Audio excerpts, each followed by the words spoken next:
സമകാലികത്തിൽ നിന്ന് നമ്മുടെ കൂടെ നമ്മുടെ ഗസ്റ്റ് ഇവിടെ എത്തിയിട്ടുണ്ട്. ബഹുമാനനായ ഡോക്ടർ മോയിൻ സിക്കന്ദറാണ്, senior residence general surgery department MES medical college Perinthalmanna.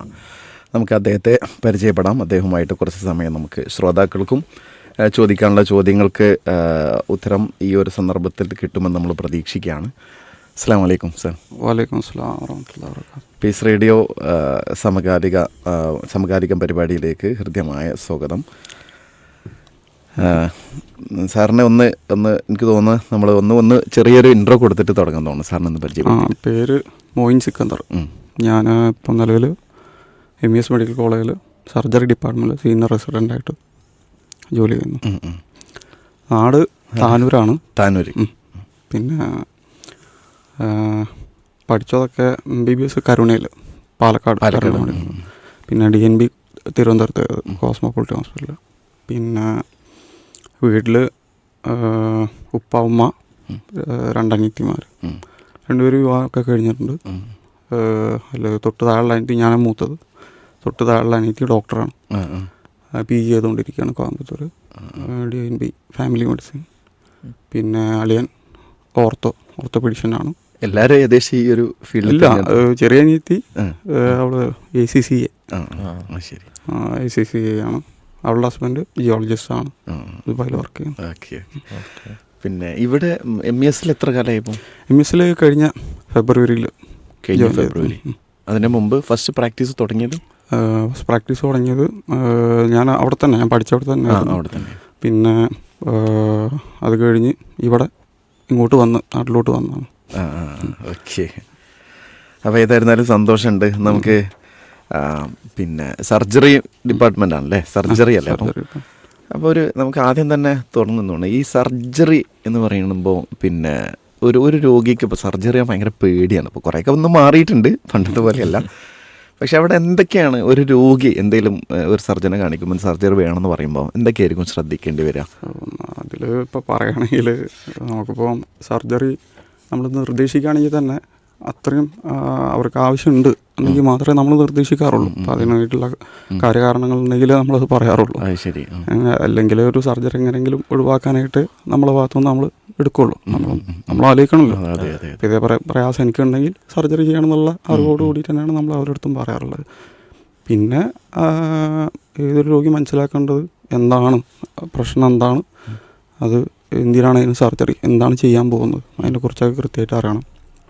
പിന്നെ പൊതുവെ ഞാൻ എല്ലാവർക്കും പേടിയാണ്. ഇപ്പോൾ നിങ്ങൾ പറഞ്ഞ പോലെ സർജറി എന്ന് പറയുമ്പോൾ എല്ലാവർക്കും പേടി. ഇപ്പോൾ ചില കാരണങ്ങൾ, ഇപ്പോൾ നമ്മൾ ഉദാഹരണം പറയുകയാണെങ്കിൽ എല്ലാവർക്കും അറിയാം, കോമൺ ആയിട്ട് അറിയുന്ന കാര്യമാണ് ഇപ്പോൾ ഹെർണിയ, കൊള്ളിറക്കം. അപ്പോൾ അതിനൊക്കെ സർജറി അല്ലാതെ വേറൊരു മാർഗ്ഗമില്ല. അപ്പോൾ അത് മനസ്സിലാക്കി എന്ത് ചെയ്യുക, അതിന് തയ്യാറെടുത്ത് വരിക എന്നുള്ളത് ഉള്ളൂ. പിന്നെ അതിൽ ഭയങ്കര ഭയപ്പാടോട് കൂടിയിട്ട് കാണേണ്ട ഒരു കാര്യമില്ല. അത് നേരത്തെ, അതായത് അതിൻ്റെ ഒരു കോംപ്ലിക്കേഷൻ വരുന്ന സമയത്ത് ചെയ്യുന്നതിനേക്കാളും അത് നേരത്തെ കണ്ടറിഞ്ഞ് അത് കൂടുതൽ വഷളായി വരുന്നുണ്ട് എന്നുള്ളത് മനസ്സിലാക്കി കഴിഞ്ഞാൽ അതുകൊണ്ട് തന്നെ ചെയ്യുക. അത് കാണിച്ചിട്ട് ഡോക്ടറെ നിർദ്ദേശപ്രകാരം സർജറിയാണ് നിർദ്ദേശിക്കുന്നതെങ്കിൽ സർജറി ആയിട്ട് മുന്നോട്ട് പോവുക. കൃത്യമായ തയ്യാറെടുപ്പോട് കൂടിയിട്ട് ചെയ്യുക. ഇപ്പം ചിലപ്പോൾ ഞാൻ തന്നെ ചിന്തിക്കാറുണ്ട്, ഇപ്പോൾ ചിലപ്പോൾ ഈ കുട്ടികളിൽ നമ്മൾ ചേലാകർമ്മം ചെയ്യില്ല. ഈ ചേലാകർമ്മം എന്ന് പറഞ്ഞാൽ എല്ലാവരും ചെയ്യും, അതിലിപ്പോൾ ആരും ഒന്നും ആലോചിക്കാറില്ല. അപ്പം അതിലും കോംപ്ലിക്കേഷൻസ് വരാറുണ്ട്. ഇൻഫെക്ഷൻ വരാറുണ്ട്, ബ്ലീഡിങ് വരാറുണ്ട്. അപ്പം അതെല്ലാം കണ്ടറിഞ്ഞ് ആരെങ്കിലും അത് ചെയ്യാതിരിക്കലില്ല, എല്ലാവരും ചെയ്യും. അപ്പം അതേപോലെ തന്നെയാണ് ഓരോ സർജറി എന്ന് പറഞ്ഞു കഴിഞ്ഞാൽ. അപ്പോൾ അതേ കുട്ടിക്ക് ഇപ്പോൾ ചേലാകർമ്മം ചെയ്ത് കഴിഞ്ഞൊരു കുട്ടിക്ക് ഒരു സർജറി എന്ന് പറയുമ്പോൾ അതിനെ വേറൊരു ഭയപ്പാടോട് കൂടിയിട്ട് നോക്കി കാണുക. അപ്പോൾ അതിൻ്റെ ആവശ്യമില്ല. സർജറി നിർദ്ദേശിച്ചിട്ടുണ്ടെങ്കിൽ അതിന് കൃത്യമായൊരു കാരണം ഉണ്ടാവും. അപ്പോൾ അത്തരത്തിൽ എന്ത് ചെയ്യുക, അതിൻ്റെ എന്താണ് എന്നുള്ളത് മനസ്സിലാക്കി മുന്നോട്ട് പോകുക എന്നുള്ളതിനുള്ളൂ. ഏറ്റവും കോംപ്ലിക്കേഷനുള്ള സർജറി എന്തായിരിക്കും ശരിക്കും? കോംപ്ലിക്കേഷനുള്ള സർജറി ഇപ്പോൾ സർജറി നമ്മൾ നിർദ്ദേശിക്കുന്ന, അല്ലെങ്കിൽ എല്ലാത്തിനും അതിൻ്റേതായുള്ള കോംപ്ലിക്കേഷൻസ് വരാം. അപ്പോൾ നമ്മളിപ്പോൾ ഈ പറഞ്ഞ പോലൊരു ഉദാഹരണം പറയുകയാണെങ്കിൽ ഇപ്പം ഹെർണിയ ഒട്ടുമിക്ക ആൾക്കാർക്കും വലിയ പ്രയാസമില്ലാത്ത ഒന്നാണ്. ഇപ്പോൾ പരിചയമുള്ള ആർക്കെങ്കിലും അങ്ങനെ ഉണ്ടെങ്കിൽ ചോദിച്ചു കഴിഞ്ഞാൽ അറിയാം. അപ്പം വാർദ്ധക്യത്തിൽ ഒട്ടുമിക്ക ആൾക്കാർക്കും കോമൺ ആയിട്ട് കാണാറുള്ളതാണ് ഹെർണിയ. ഹെർണിയ പിന്നെ ഒട്ടുമിക്ക ആൾക്കാർക്കും ബുദ്ധിമുട്ടുണ്ടാവില്ല, അതിങ്ങനെ തള്ളി വരുന്നു കിടക്കും പുള്ളിയിലോട്ട് പോകണം. അത്തരത്തിലേക്ക് ഒരുപാട് പേര് അതിൻ്റെ ഒരു പ്രയാസമായിട്ട് പറയാറുള്ളത്. എന്നാൽ വേറൊരു പ്രയാസമില്ല, ചിലവർ ചെറിയ വേദനയായിട്ട് വരും. അപ്പം അങ്ങനെ വേദന അങ്ങനെ അസഹ്യമായ വേദന അങ്ങനെ ബുദ്ധിമുട്ടൊക്കെ ഉള്ളവർക്ക് നമ്മൾ പറയും അങ്ങനെ പ്രശ്നമല്ല, കോംപ്ലിക്കേറ്റഡ് അല്ല എന്നുണ്ടെങ്കിൽ നമ്മൾ പറയും സർജറി ചെയ്യാം എന്നുള്ളത് പറയും. അപ്പോൾ അതിന് അവർക്കൊരു നമ്മൾ ആരും നിർബന്ധിക്കാറില്ല.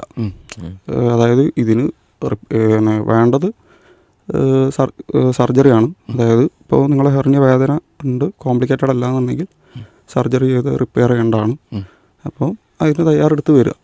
പിന്നെ ബാക്കി സർജറി എന്ന് പറയുമ്പം അതിന് വേറെ തയ്യാറെടുപ്പുകളുണ്ട്. അനസ്തീഷ്യ കാണിക്കണം, അവർക്ക് വേറെ എന്തെങ്കിലും അസുഖങ്ങളുണ്ടെങ്കിൽ അതെല്ലാം കൃത്യമായിട്ട് എന്തെല്ലാം എന്നുള്ളതൊക്കെ നോക്കി അറിഞ്ഞ് അനസ്തീഷ്യ കൊടുത്ത് ചെയ്യുന്ന ഒരു പ്രൊസീജിയർ ആയതുകൊണ്ട് എല്ലാം കണ്ടറിഞ്ഞ് അതിലെന്തെങ്കിലും റിസ്ക്കും കാര്യങ്ങളുണ്ടെങ്കിൽ അതെല്ലാം കൃത്യമായി അവരെ ബോധ്യപ്പെടുത്തി വേണം അവരെ സർജറി റൂമിലോട്ട് കൊണ്ടുപോകാൻ. അപ്പം അങ്ങനെ ഇതിൽ ഹെർണിയയുടെ കാര്യത്തിൽ നമ്മൾ ഒന്ന് ഇങ്ങനെ ഇലക്റ്റീവായിട്ട് ഈ പറഞ്ഞതൊക്കെ ഇലക്റ്റീവായിട്ട്, അതല്ല ചിലത് എമർജൻസി, ഈ പറഞ്ഞ നിങ്ങൾ ചോദിച്ച ചോദ്യം അതാണ്, കോംപ്ലിക്കേറ്റഡ് ആയിട്ടുള്ളത് അതുണ്ട്. ചിലത് ഈ ഹെർണിയ തന്നെ തിരിച്ചിറങ്ങാത്ത അവസ്ഥ, ഇങ്ങനെ കുരുങ്ങിക്കെടുക്കുന്ന അവസ്ഥ, അല്ലെങ്കിൽ ഭയങ്കര വേദനയായിട്ട് അതങ്ങനെ കുരുങ്ങിക്കെടുക്കുന്ന അവസ്ഥ. അപ്പോൾ അത്തരം കേസുകൾ നമുക്കത് വല്ലാതെ ആലോചിക്കാതെ പെട്ടെന്ന് തന്നെ സർജറി വേണം നമ്മൾ നിർദ്ദേശിക്കും. അപ്പോൾ ഇതിൽ നമ്മൾ പൊതുവെ മനസ്സിലാക്കണം, നമ്മൾ പൊതുവെ പറയും ഇതൊരു കോംപ്ലിക്കേറ്റഡ് അവസ്ഥയിൽ നമുക്ക് പെട്ടെന്ന് അത് ചെയ്യേണ്ടി വരും. അപ്പോൾ നമുക്ക് ഈ പറഞ്ഞ പോലത്തെ തയ്യാറെടുപ്പുകളും കാര്യങ്ങളൊന്നും ചിലപ്പം അതിന് അങ്ങനെ കൃത്യമായി കാര്യങ്ങൾ വേണ്ട രീതിയിൽ, അപ്പോൾ നമ്മൾ പെട്ടെന്നുള്ളൊരു യാത്രയും തയ്യാറെടുത്തുള്ളൊരു യാത്രയുണ്ടല്ലോ അതുപോലെയാണ്. അപ്പോൾ അതിൽ ചില കാര്യങ്ങൾ നമുക്കിപ്പോൾ ഈ ഇലക്റ്റീവ് എന്ന് പറയുമ്പോൾ ചില കാര്യങ്ങൾ നമുക്ക് നേരത്തെ നിർദ്ദേശിച്ച് അതിനനുസരിച്ച് സമയമെടുത്ത് ഒക്കെ ഒന്ന് എന്താ പറയുക വേറെ പ്രശ്നങ്ങളൊക്കെ ആണെങ്കിൽ അതെല്ലാം നോക്കി നമ്മൾ ഒപ്റ്റിമൈസ് ചെയ്ത് അങ്ങനെ നമുക്ക് അവരെ അപ്പോൾ ഡേറ്റ് വെച്ച് ചെയ്യുമ്പോൾ ആ ഒരു അഡ്വാൻറ്റേജ് ഉണ്ട്. പക്ഷേ എമർജൻസി എന്ന് പറയുമ്പോൾ നമുക്ക് ഉടനടി പിന്നെ ഈ പറഞ്ഞ പോലെ ചില കേസുകളിൽ ഇപ്പോൾ ഈ പറഞ്ഞ പോലെ കുടൽ കുരുങ്ങുന്ന അവസ്ഥ, അതിൻ്റെ രക്തോട്ടത്തെ ബാധിക്കും, കുടൽ മുറിച്ച് കളയേണ്ടി വരും. അങ്ങനെ ഒരു ഭയങ്കര സങ്കീർണമായ സർജറി ആയിട്ടത് ചിലവർക്ക് തീരും. അപ്പോൾ അതുകൊണ്ട് തന്നെ എപ്പോഴെങ്കിലും ഈ പറഞ്ഞ ഹെർണിയയുടെ കാര്യത്തിൽ പ്രത്യേകിച്ച് എടുത്ത് പറയുകയാണെങ്കിൽ നമുക്ക് ഒരു സർജറി നിർദ്ദേശിച്ചിട്ടുണ്ടെങ്കിൽ ഇപ്പം ഇങ്ങനെ ബുദ്ധിമുട്ടായിട്ട് വന്ന് അത് നേരത്തെ സർജറി ചെയ്യുന്നതായിരിക്കും നല്ലത് എപ്പോഴും. അതായത് അങ്ങനെ ബുദ്ധിമുട്ടുണ്ട്, കൂടുതൽ വഷളായി വരുന്നുണ്ട്, ഇങ്ങനെ തള്ളി കൂടുതൽ വലുതായി വരുന്നുണ്ടെങ്കിൽ അത് നേരത്തെ ചെയ്യുക. ഈ പറഞ്ഞ പോലെ ഈ കോംപ്ലിക്കേഷൻസ് കുടൽ കുരുങ്ങുന്ന അവസ്ഥ, അല്ലെങ്കിൽ ഒബ്സ്ട്രക്ഷൻ വരുന്ന അവസ്ഥകൾ, അപ്പം അങ്ങനെ വരുമ്പോൾ നമുക്ക് പെട്ടെന്നൊരു സർജറി വേണ്ടി വരും. അപ്പോൾ അത് ഈ പറഞ്ഞ പോലെ ചില യാത്രകളിലോ ഒക്കെ സംഭവിക്കുമ്പോൾ അതൊരു പ്രയാസമാണ്. അപ്പോൾ തന്നെ നമ്മളത് എന്താ പറയുക നമ്മൾ പറയും പേഷ്യൻസിൻ്റെ അടുത്ത് നമ്മൾ കൃത്യമായിട്ട് പറയും ചെയ്യുകയാണെങ്കിൽ നമുക്ക് ഈ പറഞ്ഞ പോലെ എളുപ്പത്തിൽ ചെയ്യാം. പിന്നെ ചില കാര്യങ്ങളിൽ ഇപ്പോൾ ഹെർണിയ പോലത്തെ സർജറി തന്നെ അതിൽ റെക്കറൻസ് വരാനുള്ള സാധ്യതകളുണ്ട്. ഏറ്റവും കൂടുതൽ റെക്കറൻസ് കാണുന്നൊരു സർജറിയാണത്. അപ്പം അതിന് ഇപ്പം നമ്മൾ എടുത്ത് നോക്കിക്കഴിഞ്ഞാൽ പല രീതിയിൽ നമ്മളത് ചെയ്യാറുണ്ട്. ഇപ്പോൾ ഏറ്റവും നമ്മൾ നൂതനമായിട്ട് ചെയ്യുന്നപ്പോൾ എന്താ പറയുക മെഷ്, കാലങ്ങളായിട്ട് ഇപ്പം മെഷ് വെച്ചിട്ടാണ് ചെയ്യുക. ഇങ്ങനത്തെ കേസുകൾ ഇപ്പോൾ ഇങ്ങനെ വരുന്ന കേസുകൾ കോംപ്ലിക്കേറ്റഡ് കേസുകളിലൊന്നും ചിലപ്പോൾ നമുക്ക് ഈ മെഷ് വെക്കാൻ പറ്റാതെ വരും. അപ്പം അങ്ങനെയും പ്രയാസങ്ങളുണ്ട്. പിന്നെ അതല്ലാതെ കുടലുമായി സംബന്ധിച്ച് ഒരുപാട് സർജറികൾ ഇതേപോലെ കോംപ്ലിക്കേറ്റഡ് ഉള്ള സർജറികളാണ്. കുടൽ പൊട്ടുന്നത്, അപ്പൻഡിക്സ് പൊട്ടുന്ന അവസ്ഥകൾ, അതൊക്കെ കുറച്ചൊരു കോംപ്ലിക്കേറ്റഡ് ഉള്ള സർജറികളാണ്. അത് കുറച്ച് പ്രയാസമാണ് സർജൻ്റെ ഭാഗത്തുനിന്നും, രോഗിക്കും അത് കൂടുതൽ പ്രയാസമാണ്. അല്ല ഞാൻ നേരത്തെ ചോദിച്ചാലേ സാറ്, പിന്നെ ഈ കോംപ്ലിക്കേഷൻ എന്ന് പറയുമ്പോൾ ഒരു ഡോക്ടറെ സംബന്ധിച്ചിടത്തോളം ഏറ്റവും കുറച്ചൊരു റിസ്കി സർജറി എന്ന് പറയുന്നത് പൊതുവെ ഏത് ടൈപ്പുള്ള രോഗമായിരിക്കും? പൊതുവേ റിസ്കി എന്ന് പറയുമ്പം ഈ കുടലുമായിട്ട് ബന്ധപ്പെട്ടുള്ളതാണ് കൂടുതൽ നമ്മൾ ഒരു റിസ്ക് ആയിട്ട്. ചിലത് കാര്യങ്ങൾ നമുക്കൊരു അവ്യക്തമായിട്ടാണ് നമ്മൾ പോകാറുള്ളത്. അത് പൊതുവേ ഞാൻ കണ്ടിട്ടുള്ളത് കുടലുമായി ബന്ധപ്പെട്ടുള്ള സർജറികളാണ്. അല്ലാത്തതുണ്ട്, പക്ഷെ കൂടുതൽ ഞാൻ കണ്ടിട്ടുള്ളത് കുടലുമായി ബന്ധപ്പെട്ട്. ഇപ്പം ഈ കുടലൊട്ടൽ കാര്യങ്ങൾ അതൊക്കെ നമ്മൾ ചിലതൊക്കെ പിന്നെ നമ്മൾ വിചാരിക്കാത്ത സമയവും കാര്യങ്ങളൊക്കെ എടുക്കേണ്ടി വരും. നമുക്ക് അത് പറഞ്ഞ പോലെ തന്നെ ചെയ്ത് കഴിയും അപ്പോഴാണ് അറിയല്ലേ ഓരോരോ ചിലത് അങ്ങനെയാണ്. നമുക്ക് ചിലത് ഇപ്പോൾ കുടൽ തടസ്സമുണ്ട് ചിലവർക്ക്, ചിലപ്പോൾ എമർജൻസി ആയിട്ട് അവരിതൊക്കെ നമുക്ക് ചെയ്യേണ്ടി വരും. അപ്പോൾ അത് എന്താണ് നമ്മളെന്തും പ്ലാൻ ചെയ്തിട്ട് വേണം പോവാൻ. അപ്പോൾ അത്തരത്തിലാണ് കുടലുമായി ബന്ധപ്പെട്ടുള്ള ചില കേസുകൾ നമ്മൾ കണ്ടിട്ടുള്ളത്. ശരി. ഇന്നിപ്പോൾ ഈ സർജറി മേഖലയിൽ കുറേ മാറ്റങ്ങളും മറ്റൊക്കെ വന്നില്ല. അഥവാ സർജറിയിൽ നിന്ന് കീ ഹോള്, പിൻ ഹോള് എന്നൊക്കെ പറഞ്ഞിട്ട് കുറേ ഡെവലപ്പായി റോബോട്ടിക് സർജറികൾ വന്നു. അപ്പോൾ അതുകൊണ്ടുള്ള അഡ്വാൻറ്റേജസും അതുപോലെ തന്നെ കാര്യങ്ങളൊക്കെ എങ്ങനെയാണ്? അല്ല, അഡ്വാൻറ്റേജസ് എന്ന് പറയുമ്പോൾ ഇപ്പോൾ ഈ ഓപ്പൺ ലാപ്പ് ഇപ്പം നമ്മൾ കോമൺ ആയിട്ട് കാണാറുള്ള ഇപ്പോൾ റോബോട്ടിക്കും കാര്യമായിട്ട് വരുന്നുണ്ട്. ഇപ്പോൾ ഈ ഓപ്പൺ എന്ന് പറയുമ്പോൾ നമ്മൾ സാധാരണ കൺവെൻഷനലായിട്ട് ചെയ്യുന്നതാണ്. പിന്നെ ഇപ്പോൾ ലാപ്പും വളരെ കോമൺ ആണ് എല്ലായിടത്തും, എല്ലാ സെൻറ്റേഴ്സിലും ലാപ്പുണ്ട്. ഇപ്പോൾ ലാപ്പും ഓപ്പണും നമ്മൾ കമ്പയർ ചെയ്യുമ്പം ഓപ്പൺ എന്ന് പറയുമ്പോൾ അത് വലിയൊരു മുറിവും കാര്യങ്ങളായിട്ടാണ് വരിക. ലാപ്പ് എന്ന് പറയുമ്പോൾ ചെറിയ മുറിവായിരിക്കും. പിന്നെ അതുപോലെ തന്നെ പേഷ്യൻ്റ് കൂടുതൽ ഒന്നും കൂടി അഡ്വാൻറ്റേജ് ലാപ്പായിരിക്കും. കാരണം ചെറിയ മുറിവ് കാര്യങ്ങൾ, പിന്നെ അതുപോലെ തന്നെ പേഷ്യൻ്റ് സംബന്ധിച്ച് അവർക്ക് റിക്കവറി ഒന്നും കൂടി എളുപ്പമായിരിക്കും. മുറിവിൻ്റെ വേദന കാര്യങ്ങൾ കുറയും, മുറിവ് പഴിക്കാനുള്ള സാധ്യതകൾ കുറയും. പിന്നെ അവരെ സംബന്ധിച്ച് പെട്ടെന്ന് തന്നെ ജോലിയിലോട്ട് പോകാനും എർലി ഡിസ്ചാർജ് അങ്ങനെ ഹോസ്പിറ്റലിലോട്ട് പോകാനും ഒക്കെ ഒന്നും കൂടി കമ്പയർ ചെയ്യുമ്പോൾ ലാപ്പാണ് കൂടുതൽ. അതുകൊണ്ട് ഒരു ബെനിഫിറ്റ്, ലാപ്പിലൂടെയാണ് ആ ബെനിഫിറ്റ് കിട്ടുക. ഓപ്പൺ എന്ന് പറയുമ്പോൾ നേരെ മറിച്ച് തന്നെയാണ്. അത് പിന്നെ ഈ മുറിവ്, അതിൻ്റെ വേദന, ഇൻഫെക്ഷനുള്ള സാധ്യത അങ്ങനത്തെതൊക്കെ കുറച്ച് കൂടുതലായിരിക്കും. ഓപ്പൺ ചെയ്യുന്നുണ്ട് ഓപ്പൺ നമ്മൾ രണ്ടും നിർദ്ദേശിക്കാറുണ്ട്. ഇപ്പോൾ തിരിച്ച് നമ്മൾ ലാപ്പ് എല്ലാവർക്കും കൺവീനിയൻ്റ് ആവണമെന്നില്ല. ലാപ്പ് സാമ്പത്തികമായിട്ട് അല്ല, കുറച്ചും കൂടി ചിലവ് കൂടുതലാണ്. അതിന് അനസ്തീഷ്യ, ജനറലായിട്ടുള്ള അനസ്തീഷ്യ വേണ്ടി വരും. ഇപ്പോൾ നമ്മളിപ്പോൾ ഈ ഞാൻ ഇപ്പോൾ നേരത്തെ പറഞ്ഞുകൊണ്ട് പറയുകയാണ്, ഇപ്പോൾ ഹെർണിയ നമ്മൾ രണ്ടിലും ചെയ്യും. അപ്പോൾ രണ്ടിലും ചെയ്യുമ്പം ഇപ്പോൾ ലാപ്പിൽ ചെയ്യുകയാണെങ്കിൽ അവർക്ക് ജനറൽ അനസ്തീഷ്യ വേണം. അപ്പം ഓപ്പൺ ചെയ്യുകയാണെങ്കിൽ സ്പൈനൽ അനസ്തീഷ്യ, അല്ലെങ്കിൽ ഇനി ലോക്കൽ കൊടുത്തിട്ടും ചെയ്യുക. പക്ഷേ ഈ GA എല്ലാവർക്കും പറ്റണമെന്നില്ല. അത് ജനറൽ അനസ്തീഷ്യ മൊത്തത്തിൽ മയക്കുന്ന അവസ്ഥ. ഇപ്പം എന്തെങ്കിലും ചെസ്റ്റ് ഇൻഫെക്ഷൻ അല്ലെങ്കിൽ നമ്മളെ ശ്വാസകോശവുമായി ബന്ധപ്പെട്ട് എന്തെങ്കിലും പ്രയാസമുള്ളവർക്ക്, അപ്പോൾ അവർക്ക് അനസ്തീഷ്യ അവർ പറയും, അവരൊക്കെ നോക്കിയിട്ട് പറയും ഇങ്ങനെ ബുദ്ധിമുട്ടൊക്കെ ഉണ്ടെന്നുണ്ടെങ്കിൽ. ഇങ്ങനെ ബുദ്ധിമുട്ട് കണ്ടുകൊണ്ട് നമുക്ക് GA ഒഴിവാക്കേണ്ടി വരും. അതായത് ജനറൽ ആയിട്ടുള്ള അനസ്തീഷ്യ ഒഴിവാക്കേണ്ടി വരും. ഓപ്പൺ ആയിരിക്കും ഒന്നും കൂടി ഇവർക്ക് നല്ലത്. കമ്പാരിറ്റീവ്ലി റിസ്ക്കും കാര്യങ്ങളും കുറവായതിലിരിക്കുന്നു. അപ്പോൾ നമ്മളത് കൃത്യമായിട്ട് അവരെ പറഞ്ഞ് മനസ്സിലാക്കും. പിന്നെ അവരെ തീരുമാനപ്രകാരം നമ്മൾ മുന്നോട്ട് പോകും. ഈ ശസ്ത്രക്രിയ പിന്നെ അതിൻ്റെ നേരത്തെ ഉണ്ടായി സാറിൻ്റെ ഈ ഒരു ഫീൽഡിലേക്ക് വന്നത് മുതൽ ഇപ്പോൾ ഇന്ന് വരെയുള്ളതിൽ പുതിയ അപ്ഡേഷൻസിൽ കൂടുതൽ റിസ്ക് മുമ്പുണ്ടായിരുന്നു, ഇപ്പം ഉണ്ടായിരുന്നു, പുതിയ സൗകര്യങ്ങളുണ്ടല്ലോ. ആ സൗകര്യങ്ങൾ ഇങ്ങനെ അത് ദൈനംദിനം മാറിക്കൊണ്ടിരിക്കുന്നുണ്ടോ? അതിൻ്റെ പുതിയ സംവിധാനങ്ങളും കാര്യങ്ങളും? അല്ല, അപ്ഡേറ്റ്സ് അഡ്വാൻസ്ഡ് ആയിട്ടുള്ള പലതും വന്നുകൊണ്ടിരിക്കുന്നുണ്ട്.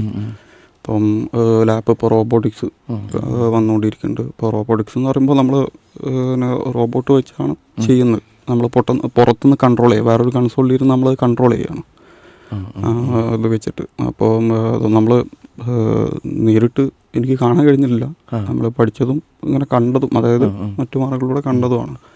അപ്പോൾ അത് ലാപ്പൊക്കെ പോലെ തന്നെ, പക്ഷെ അത് നമ്മൾ പുറത്തുനിന്നാണ് നമ്മൾ കംപ്ലീറ്റ് കൺട്രോൾ ചെയ്യണത്. മെഷീൻസിൽ നമ്മൾ ഇൻസ്ട്രുമെൻറ്റ്സ് എല്ലാം വെച്ച് എല്ലാം നേരിട്ട് കണ്ട് ചെയ്യുന്നതാണ്. അപ്പോൾ ഫൈൻ അതിൻ്റെ റൊട്ടേഷൻ, പിന്നെ അത് നമുക്ക് ആ ഒരു പഠിച്ച് വരണം, അതിൽ ട്രെയിൻ ചെയ്ത് വരണം. ഇപ്പോൾ ലാപ്പും അങ്ങനെ തന്നെയാണ്, നമ്മളത് ട്രെയിൻ ചെയ്താണ് ഏതൊരു സർജനാല് ഏറ്റവും നല്ല രീതിയിൽ പെർഫോം ചെയ്യാൻ പറ്റുന്നത്. പിന്നെ അതുപോലെ പലതും ഇപ്പം നമ്മുടെ വേരിക്കോസ് വെയിൻ്റെ സർജറിയെ കുറിച്ച് പറയുകയാണെങ്കിൽ, പണ്ട് നമുക്കതിന് നമ്മൾ ചെയ്യാറാണ്. ഇപ്പം ലേസർ, റേഡിയോ ഫ്രീക്വൻസി, അങ്ങനെ പല നൂതനമായിട്ടുള്ളതെല്ലാം വന്നിട്ടുണ്ട്. ഇപ്പോൾ നമ്മളെ പെരിന്തൽമണ്ണ തന്നെ പല ഹോസ്പിറ്റലും അത് ചെയ്യുന്നുണ്ട്. ഇപ്പം മൗലാന പോലത്തെ ഹോസ്പിറ്റലൊക്കെ അത് ചെയ്യുന്നുണ്ട്. പക്ഷേ അതിന് എല്ലാ കേസുകളും നമുക്ക് ചെയ്യാൻ പറ്റുമോ എന്നുള്ളതൊക്കെ കൃത്യമായി നോക്കിയിട്ടാണ് അത് നിർദ്ദേശിക്കുക. ആർക്കാണത് ഒന്നും കൂടി സക്സസ്ഫുൾ ചെയ്ത് കഴിഞ്ഞാൽ അതിൻ്റെ ഔട്ട്കം, ഏറ്റവും നല്ല ഔട്ട്കം ആർക്കാണ് കിട്ടുക എന്നുള്ളതൊക്കെ കൃത്യമായി നോക്കി കൃത്യമായി വാലേറ്റ് ചെയ്ത് പിന്നെ അതിൻ്റെ ചിലവും കാര്യങ്ങളും ഒക്കെ നോക്കിയിട്ടാണ് അവർ നമ്മളെല്ലാം പറഞ്ഞു കൊടുത്തിട്ടാണ് അവരെ കൊണ്ട്. ചിലവർ നേരിട്ട് വന്ന് നമ്മളെടുത്ത് ചോദിക്കും. അപ്പോൾ അതുകൊണ്ട് ഇതെല്ലാം പറഞ്ഞു കൊടുത്തിട്ടാണ് അവർക്ക് ഏതാണ് ഓപ്ഷൻ, ഏതാ ഓപ്റ്റ് ചെയ്യേണ്ടതെന്നുള്ള ഇതെല്ലാം കൊടുക്കുക. ഒരു ശ്രോതാവ് ഡോക്ടർ ഹെർണിയെ കുറിച്ച് പറഞ്ഞപ്പോൾ ചോദിച്ചത് 5 കൊല്ലം മുന്നേ ആംബ്ലിക്കൽ ഹെർണിയായിട്ട് കീ ഹോൾ ചെയ്തിരുന്നു, അപ്പോൾ വീണ്ടും അതിൻ്റെ ഒട്ടുമുകളിൽ വന്നു, ഭയങ്കര വേദനയാണ്, ഇനി എന്തെങ്കിലും ചെയ്യാൻ പറ്റുമോ എന്ന് ചോദിച്ചു. അല്ല, അത് ഒന്ന് മനസ്സിലാക്കേണ്ടത് ഹെർണിയ എപ്പോഴും ഒരു റെക്കറൻസ് വരാൻ സാധ്യതയുള്ള ഒന്നാണ്. അപ്പം ഇപ്പം നമ്മൾ ലാപ്പ് ഓപ്പണും അതേപോലെ അതിൻ്റെ രണ്ടിനും റിസൾട്ട് ഒരേപോലെ തന്നെയാണ്. അപ്പോൾ നമ്മൾ ഹെർണിയുടെ കാര്യത്തിൽ നമ്മൾ പറയുകയാണെങ്കിൽ ഇപ്പോൾ ലാപ്പ് ഓപ്പൺ എന്ന് പറയുമ്പോൾ ഒന്ന് പുറത്തുനിന്ന് ചെയ്യുന്നു, ഒന്ന് ഉള്ളിൽ നിന്ന് ചെയ്യുന്നു. അപ്പോൾ നമ്മളിപ്പോൾ ഒരു വീടിൻ്റെ ജനൽപ്പാളി അത് വീട്ടിൻ്റെ പുറത്ത് പോയിട്ടും അത് എന്ത് ചെയ്യുക, എന്തെങ്കിലും കംപ്ലൈൻറ്റ് ഉണ്ടെങ്കിൽ ശരിയാക്കാം, ഉള്ളിൽ വന്നിട്ടും ശരിയാക്കാം. ആ ഒരു വ്യത്യാസമാണ്. പക്ഷെ ഇതിൽ ഒട്ടുമിക്ക കേസുകൾ നമ്മൾ മെഷൊക്കെ വെച്ചിട്ടാണ് ഇപ്പം കോമൺ ആയിട്ട് ലാപ്പാണെങ്കിൽ തന്നെ മെഷ് വെച്ച് തന്നെയാണ് ചെയ്യാറുള്ളത്. പക്ഷേ ഈ പറഞ്ഞ പോലെ വരാൻ സാധ്യതയുണ്ട്. ഇപ്പോൾ ചിലവരെ ശരീരഘടന ചിലപ്പോൾ അങ്ങനെ ആയിരിക്കാം, നല്ല തടിയുള്ളവർ, അപ്പോൾ അവർക്ക് അങ്ങനെയൊക്കെ ഉള്ള സാധ്യതകളുണ്ട്.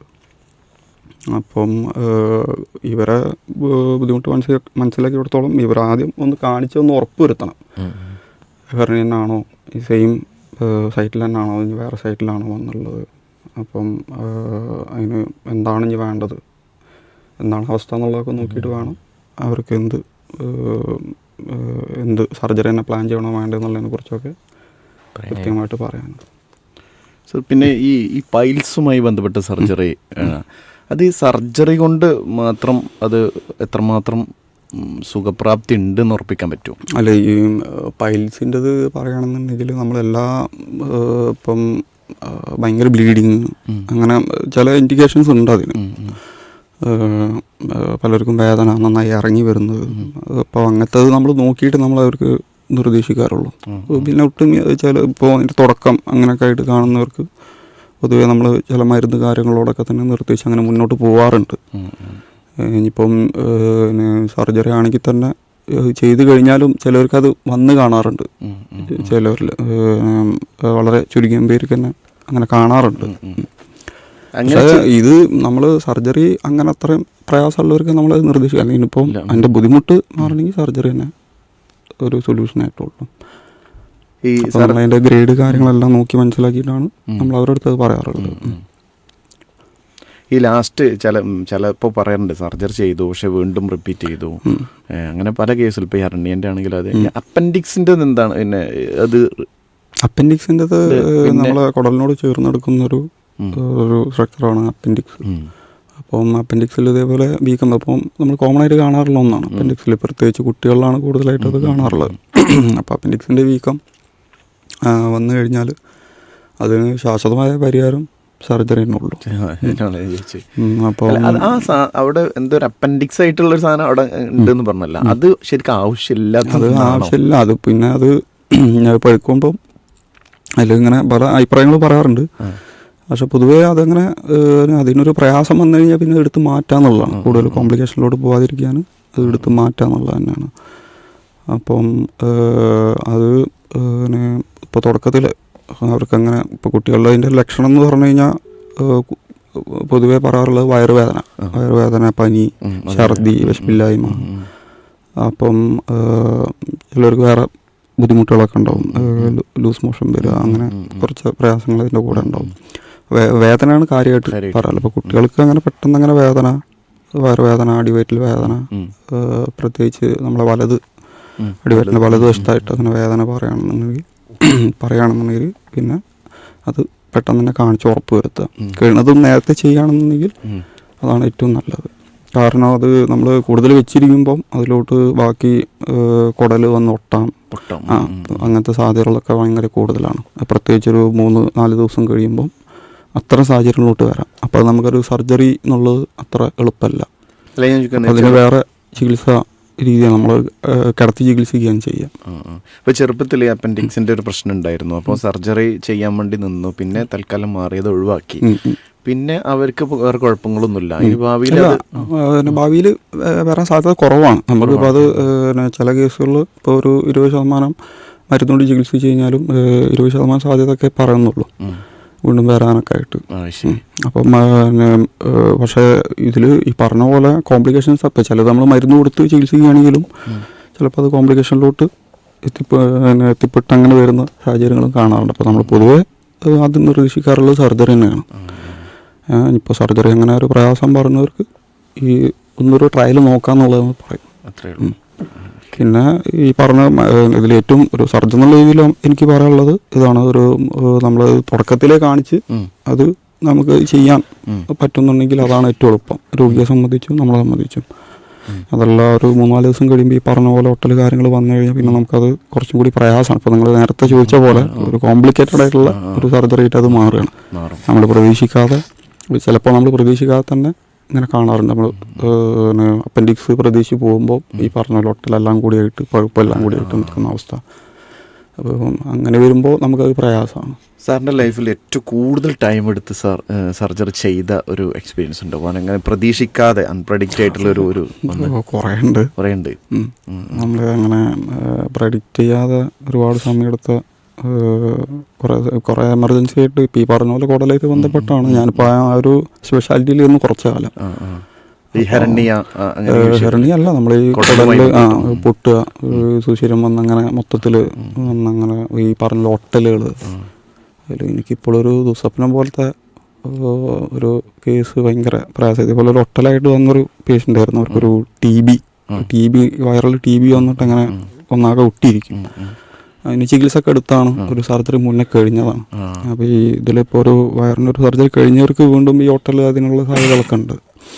അപ്പോൾ ഒരു ഇതേപോലെ കുടൽ തടസ്സത്തിൻ്റെ കുറച്ച് ബുദ്ധിമുട്ടും പ്രയാസങ്ങളൊക്കെ ആയിട്ടാണ് അവർ വന്നത്.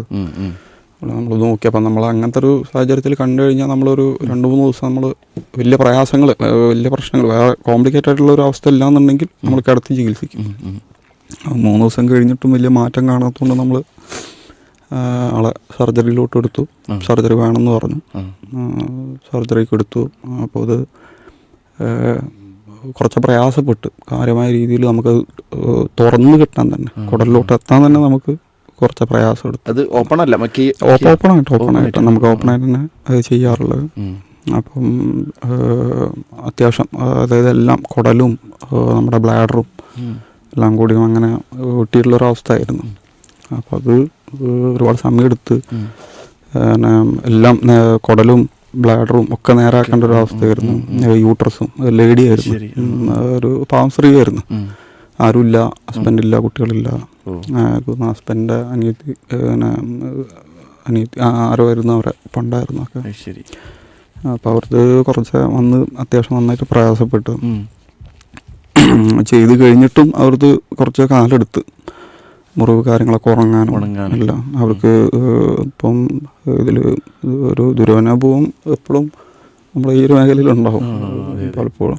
അതിൽ എപ്പോഴും ഞാൻ ഏറ്റവും കൂടുതൽ പ്രയാസം കണ്ടിട്ടുള്ളത് ഇങ്ങനത്തെ രോഗികൾക്ക് നമ്മൾ ചിലപ്പം ഈ സ്റ്റോമ ചെയ്യേണ്ടി വരും. സ്റ്റോമ എന്ന് പറയുമ്പോൾ നമ്മൾ ഈ കുടൽ മുറിച്ച് മാറ്റി ചില സാഹചര്യങ്ങളിൽ ഇപ്പോൾ ചിലർക്ക് അവരുടെ ജീവൻ രക്ഷിക്കാൻ വേണ്ടിയിട്ട് തന്നെ നമ്മൾ ചെയ്യാറുണ്ട്. സ്റ്റോമ ചെയ്യാൻ അത് ഭയങ്കര ഒരു ട്രോമയാണ്. പലർക്കും ഭയങ്കര ഒരു ട്രോമയാണ്, ഭയങ്കര പ്രയാസമാണ്. അങ്ങനെ 1-2 പേരെ എപ്പോഴും അങ്ങനെ ഓർക്കാറുണ്ട്. അവർ ഈ കേസിൽ ഇവർ പിന്നെ അവർ റിക്കവർ ആയി. അവരത് പക്ഷേ കുറച്ച് പ്രയാസപ്പെട്ടു. ഈ പറഞ്ഞ പോലെ സ്റ്റോമ ഉണ്ടായിരുന്നു. പിന്നെ നമ്മൾ ഈ കുടൽ നമ്മൾ മുറിച്ച് മാറ്റുന്ന സർജറി കാര്യങ്ങളിലൊക്കെ നമുക്ക് മുറിവ് പഴുക്കാനുള്ള സാധ്യത എപ്പോഴും കൂടാറുണ്ട്. അപ്പം അത്തരം സാഹചര്യം അവർക്കും ഉണ്ടായിട്ടുണ്ട്. അപ്പോൾ മുറിവെല്ലാം നമ്മൾ തുറന്നിട്ട് അങ്ങനെ ഏകദേശം 1-1.5 മാസത്തോളം അവരവിടെ കിടക്കേണ്ടി വന്നിട്ടുണ്ട്. അപ്പോൾ ഇന്ന് നമ്മൾ പോയി കാണുമ്പോൾ നമുക്ക് ഒരു പ്രയാസമായിരുന്നു. പിന്നെ അങ്ങനത്തെ രോഗികൾ എപ്പോഴും ഒരു ഭയങ്കര ഡൗൺ ആയിരിക്കും, അറിയാലോ. അപ്പോൾ നമുക്ക് തന്നെ അങ്ങനത്തെ ഒരു സിറ്റുവേഷൻ ആലോചിക്കാൻ കഴിയില്ല. പിന്നെ അങ്ങനെ നമ്മൾ പോയി സംസാരിക്കും, ഒരു 5 മിനിറ്റൊക്കെ സംസാരിച്ച് ഒന്ന് നന്നായിട്ട് കൗൺസിൽ ചെയ്ത് കഴിഞ്ഞാൽ അത് കൗൺസിലിങ് ഭയങ്കര ഒരു ഇമ്പോർട്ടൻ്റ് ആണ്.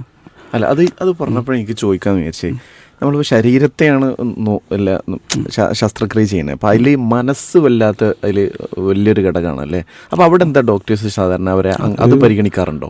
അത് പരിഗണിക്കാറുണ്ട്. നമ്മൾക്കും മാനസികമായിട്ട് ഭയങ്കര പിരിമുറുക്കം വരാറുണ്ട്. ഈ പറഞ്ഞ പോലെ ഞാൻ അങ്ങനെ വലിയ വലിയ സർജറികളൊക്കെ കാണേണ്ടി വന്നു. ഇപ്പോൾ ഞാൻ പറഞ്ഞല്ലോ ഈ സ്പെഷ്യാലിറ്റിയിൽ വർക്ക് ചെയ്യുമ്പോൾ ഇപ്പം ഈ പറഞ്ഞ പോലെ ഡിസിഷൻ മേക്കിങ് ചില കാര്യങ്ങൾ ഇപ്പോൾ ഈ പറയുമ്പോൾ നമ്മളൊരു അവ്യക്തതയിൽ മുന്നോട്ട് പോകുമ്പം അങ്ങനത്തെ ഈ ഒരു കേസ് തന്നെ ഞാൻ തന്നെ ഞാൻ എൻ്റെ ജീവിതത്തിൽ തന്നെ ഭയങ്കരമായിട്ട് ഇപ്പോഴും എന്താ പറയുക പിന്നെ ഭയങ്കരമായിട്ട് പേടിച്ചൊരു കേസായിരുന്നു. കാരണം എല്ലാം കൂടി ഒട്ടി ഇനി എന്ത് ചെയ്യണം എന്നുള്ളൊരവസ്ഥ, അങ്ങനത്തെ ഒരവസ്ഥയായിരുന്നു. അപ്പം അത് എപ്പോഴും ആലോചിക്കാറുണ്ട്. പക്ഷേ പേഷ്യൻ്റ് നമുക്ക് പിന്നെ ഇപ്പം അന്ന് ആ സർജറിക്ക് തന്നെ ഗൈനക്കോളജിസ്റ്റിൻ്റെ സഹായം വേണ്ടി വന്നു, യൂറോളജിസ്റ്റിൻ്റെ സഹായം വേണ്ടി വന്നു. അപ്പം അങ്ങനെ എല്ലാ സപ്പോർട്ടും ഉണ്ടായിരുന്നു. അപ്പോൾ നമ്മൾ ഒറ്റക്കല്ല, നമ്മൾ ഒരു ഇൻസ്റ്റിറ്റ്യൂഷനിൽ നമ്മളത് എല്ലാവരും ഉണ്ടാകുമ്പോൾ നമുക്കൊരു ഇതാണ്. ഇപ്പം ചില കാര്യങ്ങൾ പിന്നെ ഓൺ ടേബിളിലായിരിക്കും തീരുമാനം എടുക്കേണ്ടി വരിക. പിന്നെ ചിലത് നമ്മൾ ഗുരുക്കന്മാർ തന്നെ പറയും, നമ്മളെ എക്സ്പീരിയൻസ് ആണ് ഇപ്പോഴും ഇമ്പോർട്ടൻ്റ്. ഇപ്പം ചിലതൊന്നും ഇപ്പോൾ അവർ ചെയ്ത് കഴിഞ്ഞാൽ പക്ഷേ പറയാം ഞങ്ങളുടെ ജീവിതത്തിൽ ആദ്യമായിട്ട് അങ്ങനെ ഒരു കേസ് കാണുന്നത്, പക്ഷെ നമ്മളെ എക്സ്പീരിയൻസിലാണ് നമ്മളത് ചെയ്ത് മുന്നോട്ട് പോകുന്നത്.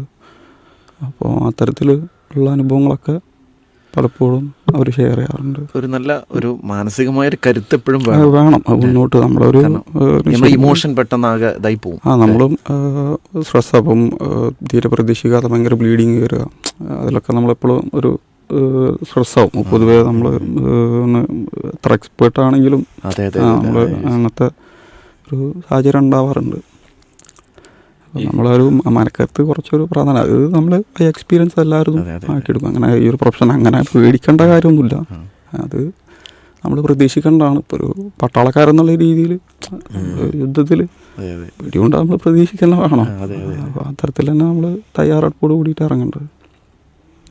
ഈ സർജറിയിലേക്ക് നീങ്ങുമ്പോൾ മെൻ്റലി വീക്കായ പേഷ്യൻസിനെ എങ്ങനെയാണ് ഹാൻഡിൽ ചെയ്യല്? അല്ല, നമ്മൾ കൗൺസിലിംഗ് തന്നെ. നമ്മൾ ആദ്യം ഒരിക്കലും നമ്മളൊരു പേഷ്യൻറ്റിനെ സർജറിക്കായിട്ട് നിർബന്ധിക്കരുത്. കാര്യങ്ങൾ വ്യക്തമാക്കി കൊടുക്കുക, തീരുമാനം അവരെടുക്കുക. അതായത് സർജറിക്ക് തയ്യാറാണ്, നമ്മൾ നിർബന്ധിച്ച് സർജറി അല്ല, നമ്മൾ റിസ്കിൽ ഇപ്പം പ്രത്യേകിച്ച് ഈ കാലഘട്ടത്തിൽ ഒരിക്കലും അത് ആരും ചെയ്യൂല. നിർബന്ധിച്ച് അല്ല, നമ്മൾ കാര്യങ്ങൾ ഇപ്പം ചെയ്യേണ്ട ഒരു ആവശ്യകതയെക്കുറിച്ചൊക്കെ കൃത്യമായി പറഞ്ഞു കൊടുത്ത് അതിലവരെ കൊണ്ട് തീരുമാനം എടുപ്പിക്കുക എന്നുള്ളതാണ്.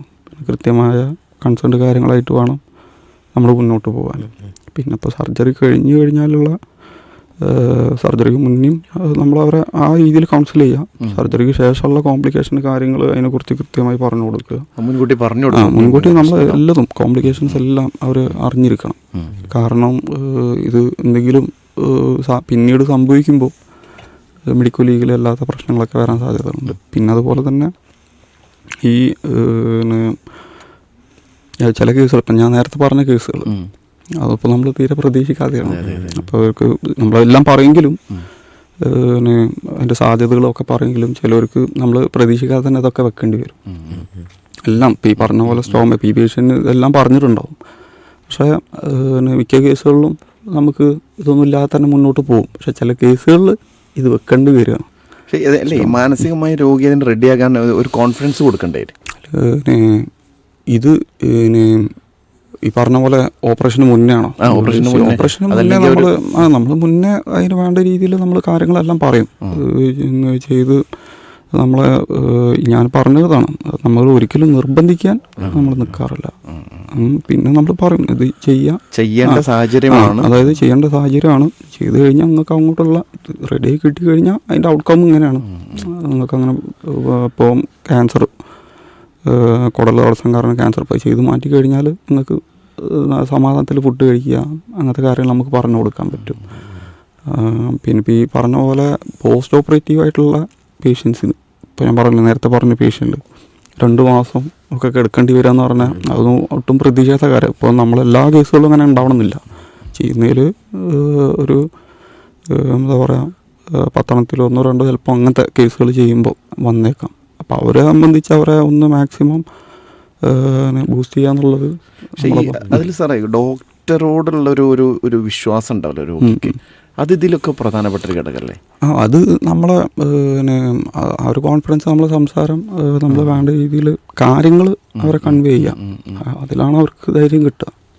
കാരണം ഞാൻ പറയാൻ കാരണം ഒരു കണ്ണിൻ്റെ ഓപ്പറേഷന് വേണ്ടി ബന്ധപ്പെട്ടപ്പോൾ തന്നെ ഉപ്പാൻ്റെ കാര്യം പറഞ്ഞപ്പോൾ നിരന്തരമായി ഡോക്ടറായിട്ടുള്ള കമ്മ്യൂണിക്കേഷൻ നടന്നു. പക്ഷെ ഓപ്പറേഷൻ ചെയ്യുന്ന സമയത്ത് വേറെ ഡോക്ടർ വന്നപ്പം സമ്മതിച്ചില്ല. എനിക്ക് അല്ല അത് നമ്മൾ സംസാരിക്കണം, നമ്മൾ കൗൺസിലിംഗ് പോലെയാണ്. ഇപ്പം ഞാനെപ്പോഴും ആലോചിക്കാറുള്ളതാണ്, ഞാനിപ്പോൾ ഇങ്ങനത്തെ കുറേ പേഷ്യൻസിനെ കണ്ടിട്ടുണ്ട്. അപ്പം ഞാനിപ്പോൾ ഇതേപോലെ വേറൊരു കേസുണ്ട്, അവർ ഇതേപോലെ 2-3 സർജറി ഒരു പ്രശ്നത്തിന് 2-3 സർജറി കഴിഞ്ഞാണ് ഈ പറഞ്ഞ പോലെ സ്റ്റോമ വെക്കേണ്ടി വന്നു. സ്റ്റോമ ഒരു തടിയുള്ള ആളായിരുന്നു. അപ്പോൾ തടി കാരണം അവർക്ക് ഇതേപോലെ ന്യൂമോണിയ വന്നു. സർജറിക്ക് ശേഷം പോസ്റ്റ് ഓപ്പിൽ ഉടനെ ന്യൂമോണിയ വന്നു. ചുമ കാരണമൊക്കെ സ്റ്റോമ ഉള്ളിലോട്ട് പോയി, അത് വീണ്ടും അനസ്തേഷ്യ കൊടുത്ത് ചെയ്യേണ്ടി വന്ന്, മുറിവിൽ ഇൻഫെക്ഷൻ വന്ന്, അങ്ങനെ 2-3 സർജറി കഴിഞ്ഞ് അത്യാവശ്യം പ്രായമുള്ള ഒരു ലേഡിയായിരുന്നു. അവരിതേപോലെ 2 മാസം അവിടെ ഹോസ്പിറ്റലുണ്ടായിരുന്നു. അവർക്ക് ഈ സ്റ്റോമ വലിയൊരു ട്രോമയാണ് പലർക്കും. കാരണം പിന്നെ അവരെ സംബന്ധിച്ച് ഇത് നമ്മൾ താൽക്കാലികമായിരിക്കും പലർക്കും ഇത് ചെയ്യാം, എമർജൻസി ആയിട്ട് ചെയ്തതാണ്. അതായത് നമ്മൾ അവരെ അടുത്ത് അവരെ ജീവൻ രക്ഷിക്കാൻ വേണ്ടി ചെയ്തതാണ്. മക്കളെ കൃത്യമായി കാര്യം പറഞ്ഞ് മനസ്സിലാക്കിയിട്ട് നമ്മളത് ചെയ്യുന്നത്. പക്ഷേ ആ രോഗി രക്ഷപ്പെട്ട് കഴിഞ്ഞാൽ അവരെ സംബന്ധിച്ച് ഇത് വല്ലാത്തൊരു പ്രയാസമാണ്. അവരെ ഇതേപോലെ എന്നും പോയി ഡ്രസ്സ് ചെയ്ത് സ്റ്റോമ കെയർ ഒക്കെ നമ്മൾ തന്നെ, അത് തുടക്കത്തിൽ അവർക്ക് ഇങ്ങനെ മല പോകുമ്പോൾ ഒക്കെ ഭയങ്കര പ്രയാസമാണ്, ലീക്ക് വരും. അപ്പോൾ ആൾക്കാരുടെ ഇടയിലൊക്കെ അത് ഭയങ്കര പ്രയാസമാണ്. അപ്പോൾ അത് അങ്ങനെ വരുമ്പം അവരെ കൃത്യമായി നമ്മൾ കൗൺസിൽ ചെയ്ത് ധൈര്യം കൊടുത്ത് അങ്ങനെ പല ആ പേഷ്യൻ്റൊക്കെ ഭയങ്കരമായിട്ട് മെച്ചപ്പെട്ട് ഇമ്പ്രൂവ് ആയിട്ട് വന്നിരുന്നു. പക്ഷെ എന്നാലും അവർ എന്താ പറയുക, ഹോസ്പിറ്റലിലോട്ട് പോയി തിരിച്ച് വരികയാണെങ്കിലും പറയും ഈ ഒരു സ്റ്റോമ ഭയങ്കര ഒരു വിഷമം ഉണ്ടാക്കുന്ന കാര്യമാണ്. അവർ വീട്ടിൽ നിന്ന് എവിടെയും പോകില്ല. അവരുടെ അവസ്ഥ ഇപ്പോഴത്തെ ഒരു അവസ്ഥ എന്ന് പറഞ്ഞാൽ വീട്ടിൽ നിന്ന് എവിടെയും പോകില്ല. ഇവൻ പൂജാമുറി കയറാൻ പോലും അവർക്ക് ഭയങ്കര പ്രയാസമാണ്. അപ്പോൾ അത്തരത്തിലുള്ള അനുഭവങ്ങൾ പലതും ഉണ്ട്. നമുക്ക് സമകാലികത്തിൻ്റെ സമയം ഏകദേശം ഇവിടെ അവസാനിക്കാനായിട്ടുണ്ട്. ഒരൊറ്റ ചോദ്യം ചോദിച്ചിട്ടുണ്ട്.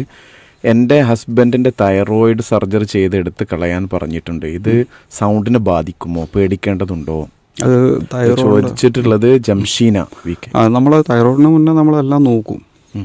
ഈ പറഞ്ഞ പോലെ ഈ വോക്കൽ കോഡ്, അതായത് ശബ്ദത്തിൻ്റെ നാടിക്ക് എന്തെങ്കിലും കുഴപ്പമുണ്ടോ എന്നുള്ളതൊക്കെ നമ്മൾ ENT മാർഗം നമ്മളെല്ലാം നോക്കി ഉറപ്പ് വരുത്തി നമ്മൾ നോക്കും. പിന്നെ ഈ പറഞ്ഞ പോലെ